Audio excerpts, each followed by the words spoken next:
कहानी की शुरुआत में हमें दिखाया जाता है कि बैन जो वक्त को रोक सकता है और रोक कर किसी के साथ कुछ भी कर सकता है, उसकी गर्लफ्रेंड के साथ उसकी लड़ाई हो जाती है और उसकी गर्लफ्रेंड सूजी उससे ब्रेकअप करके वहां से चली जाती है।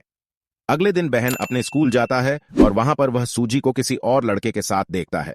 बैन सोचता है कि कल तक तो वह सूजी के साथ था और सूजी उसे किस किया करती थी, पर आज वह किसी और को कर रही है। कुछ ही देर बाद वहां पर वैन का दोस्त शान आता है और कहता है कि तुझे किसी और सुंदर लड़की को फंसाना चाहिए जिससे तुम दोनों को सूजी देखे तो उसे जलन महसूस हो सके। लेकिन वैन कहता है कि अब वह इस हालत में नहीं है कि वह किसी और के साथ रिलेशनशिप में आ सके। इसके बाद वैन अपनी आर्ट गैलरी में जाता है और वहां पर भी वह सूजी की ही तस्वीर बनाता है। उसको सूजी की बहुत याद आ रही थी, इसलिए वह एक रात को सूजी के पास फोन भी लगाता है और कहता है कि क्या हम दोबारा से साथ में हो सकते हैं, पर सूजी वैन को मना कर देती है और कहती है कि अब वह किसी और के साथ है। इसके बाद से बहन बहुत ज्यादा उदास रहता है और सारा दिन सूजी की तस्वीर को देखता रहता है। अब तो वैन को रात को नींद भी नहीं आती है और सारी रात जगता ही रहता है। वह सोने की बहुत कोशिश करता है लेकिन उसे नींद नहीं आती, इसलिए बन रात भर बुक्स पढ़ता और टीवी देखता है। एक दिन बहन कुछ सामान लेने एक स्टोर में जाता है और वहां पर एक नोटिस बोर्ड को देखता है जिसमें लिखा रहता है कि यहां पर रात में काम करने वाले स्टाफ की जरूरत है। वैन को तो रात को नींद आती नहीं थी, इसलिए वह सोचता है कि यहां पर टाइम पास अच्छे से हो जाएगा। वैन उस स्टोर के मैनेजर के पास इंटरव्यू देने जाता है और मैनेजर उसे काम पर रखने के लिए सिलेक्ट कर लेता है। अगली रात से वैन वहां पर काम करने लगता है। उस स्टोर में वैन के साथ एक लड़की भी काम किया करती थी जिसका नाम सायरन था। सायरन जब भी लेट आया करती थी, मैनेजर उसे परेशान करता था। वैन को महसूस होता है कि इस स्टोर में टाइम बहुत धीरे धीरे व्यतीत होता है, पर काम करने वाले एम्प्लॉइज टाइम को व्यतीत करने के लिए अलग अलग तरीके अपनाते हैं। जैसे सायरन अपने घड़ी पर टेप लगा देती है जिससे उसे टाइम का पता ना चले। सायरन और वैन के अलावा दो लोग और भी इस मार्केट में काम करते हैं, जिम एक का नाम मत मैट और दूसरे का नाम बैरी होता है। यह दोनों मार्केट में उल्टी सीधी हरकत करते रहते हैं जिससे इन लोगों का टाइम व्यतीत होता रहता है। वैन भी टाइम पास करने के लिए सोचता है, तभी उसके पास एक सुपर पावर आ जाती है जिससे वह वक्त को फ्रीज कर देता है। इसके बाद वह सुपरमार्केट में आई सुंदर लड़कियों के फ्रिज करके उनके कपड़े उतार देता और उनकी तस्वीर बनाता। बैन को लड़की ज्यादा पसंद होती हैं, इसलिए वह खाली लड़कियों की तस्वीर बनाता बस इसी तरह टाइम को फ्रीज करके लड़कियों की तस्वीर बनाता और अपना वक्त व्यतीत करता। कुछ दिन बीतने के बाद एक दिन जब बैन काम कर रहा होता है तो सायरन भी उसके पास आती है। फिर वैन अपने लॉकर से एक सैंडविच निकालता है जिसे देखकर सायरन रहती है कि उसे भी भूख लगी है। बैन उसे सैंडविच को सायरन को दे देता है और सायरन उसे खा लेती है। सायरन जब उस सैंडविच को खा रही होती है तब बैन उसे देख रहा होता है तो उसके अंदर फीलिंग्स आने लगते हैं। जब वह वापस स्टोर में आते हैं तो वहां पर उसे मैट और बैरी मिलते हैं। मैट वैन से कहता है कि वह सायरन के साथ मूवी देखने जा रहा है जिसके बाद वह सायरन के साथ सेंटिमेंट होगा।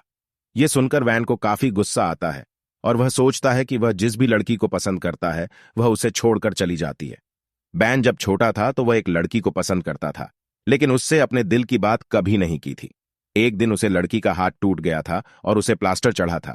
जब कुछ दिन बाद प्लास्टर उतरा तो उस लड़की के हाथों में बाल आ गया था जो देखकर स्कूल के सभी लड़के उसे चिढ़ाने लगे। फिर एक दिन वैन उसके पास आता है और कहता है कि तुम जैसी भी हो मुझे बहुत सुंदर लगती हो, क्या तुम मेरी गर्लफ्रेंड बनोगी? यह सुनकर वह लड़की खुश हो जाती है और हां बोल देती है, जिसके बाद वह लड़की वैन को स्कूल के पीछे जाती है और उसे किस करने की कोशिश करती है, लेकिन वैन उसे किस नहीं करता और वहां से चला जाता है। जिसके बाद वह उस लड़की से कहता है कि कल इसी समय पर यहां मिलना तो हम किस करेंगे। अगले दिन बैन वहां पर जाता है तो देखा है कि वह लड़की वहां पर नहीं आई होती है। जिसके बाद वह स्कूल जाता है तो पता चलता है कि अब उस लड़की ने स्कूल छोड़ दिया है। और इसके बाद हमें आगे की कहानी में दिखाया जाता है कि स्टोर का मैनेजर सभी एम्प्लॉइज को बुलाकर कहता है कि कल हमारा एक फुटबॉल मैच है।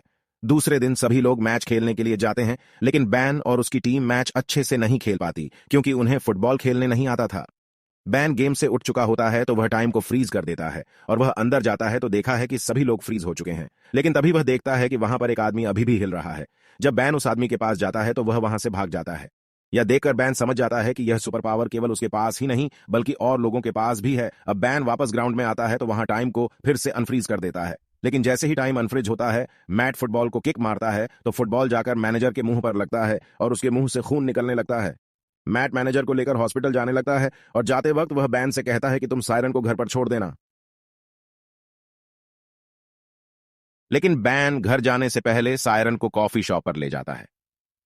वहां पर वह सायरन से पूछता है कि तुम्हारे और मैट के बीच कुछ चल रहा है, जिस पर सायरन कहती है कि हम केवल एक अच्छे दोस्त हैं। इसके बाद सायरन बैन से पूछती है कि क्या तुम्हारे पास कोई गर्लफ्रेंड है। बैन कहता है कि कुछ अब तो पहले उसकी एक गर्लफ्रेंड थी, पर अब उससे उसका ब्रेकअप हो चुका है। इसके बाद वह उसे उसके घर छोड़ने जाता है और अंदर जाने से पहले सायरन बैन को किस करने की कोशिश करती है, लेकिन बैन शर्मा जाता है और उसके गाल पर किस कर देता है। इसके बाद सायरन हंसते हुए घर के अंदर चली जाती है।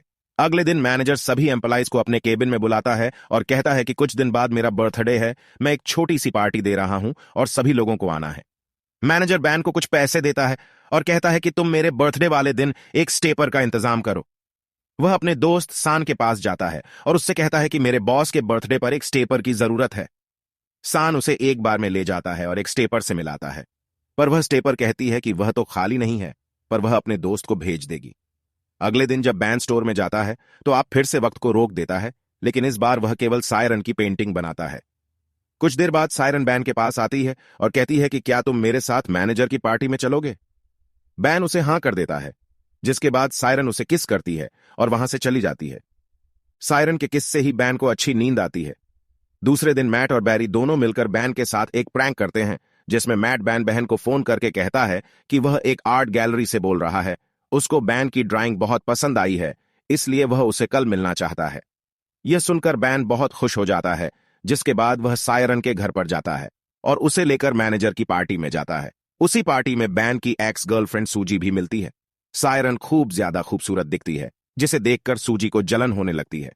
थोड़ी देर बाद स्टेपर वहां पर आ जाती है, जिसे देखकर शान समझ जाता है कि यह तो उसकी बचपन की दोस्त है। जिसके बाद शान उसे डेट पर जाने के लिए बोलता है तो वह लड़की जाने के लिए तैयार हो जाती है। इसके बाद मैनेजर वहां पर आता है और सायरन को अपने साथ इंटीमेट होने के लिए कहता है कि लेकिन सायरन उसे मना कर देती है और उसे गालियां देकर वहां से चली जाती है।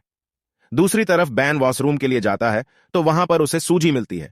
सूजी बैन से कहती है कि उससे गलती हो गई, वह दोबारा से उसके साथ रिलेशनशिप में आना चाहती है और बैन को किस करने लगती है। बैन सूजी को दूर कर देता है और कहता है कि अब मैं सायरन से प्यार करता हूं।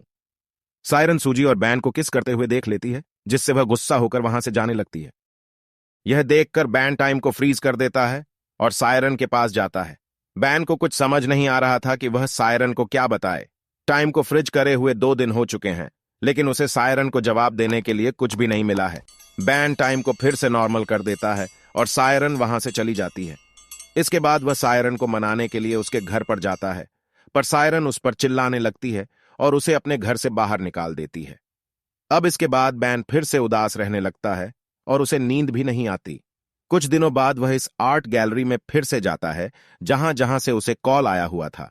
वह मैनेजर कहता है कि आपने मुझे मेरी पेंटिंग देखने के लिए बुलाया था, लेकिन मैनेजर कहता है कि मैंने तुम्हें कॉल नहीं किया था। इसके बाद बैन समझ जाता है कि वह कॉल उसके दोस्त मैट ने ही किया था। बैन मैनेजर को सॉरी बोलकर वहां से जाने लगता है। तब मैनेजर उससे कहता है कि जाने से पहले तुम अपनी पेंटिंग मुझे दिखा सकते हो। जब मैनेजर उस पेंटिंग्स को देखता है तो उसे बहुत पसंद आती है। फिर मैनेजर कहता है कि कल तुम मुझसे अपॉइंटमेंट लेकर मिलना, हम तुम्हारी पेंटिंग्स का एग्जीबिशन रखेंगे। कुछ दिन बीतने के बाद सायरन के घर पर एक इनविटेशन कार्ड आता है जो बैन ने उसे भेजा था। इसके बाद हम बैन को देखते हैं, जो अपनी पेंटिंग्स के एग्जीबिशन में होता है। वहां पर अमेरिकन पेंटर थी, जो बैन के पास आकर उसकी तारीफ करने लगती है और वह कहती है कि तुम्हें अपना शो अमेरिका में भी करना चाहिए। यह सुनकर वह सोचता है कि सायरन को भी अमेरिका घूमने का मन था, इसलिए वह उस पेंटर को अमेरिका आने के लिए हां कर देता है। कुछ देर बाद वहां पर सायरन भी आ जाती है। वह वहां पर अपनी पेंटिंग देखकर बहुत खुश हो जाती है और बैन के पास जाती है और बैन उसे सॉरी बोलता है और सायरन उसे माफ कर देती है। बैन सायरन से पूछता है कि क्या तुम मुझ पर भरोसा करती हो, तो सायरन कहती है कि हां करती हूं। इसके बाद वह सायरन को आंख बंद करने के लिए कहता है। आंख बंद करने पर वह सायरन को किस करने लगता है और समय को फ्रीज कर देता है। वह दोनों बाहर आकर एक दूसरे को किस करने लगते हैं और इसके साथ ही कहानी का अंत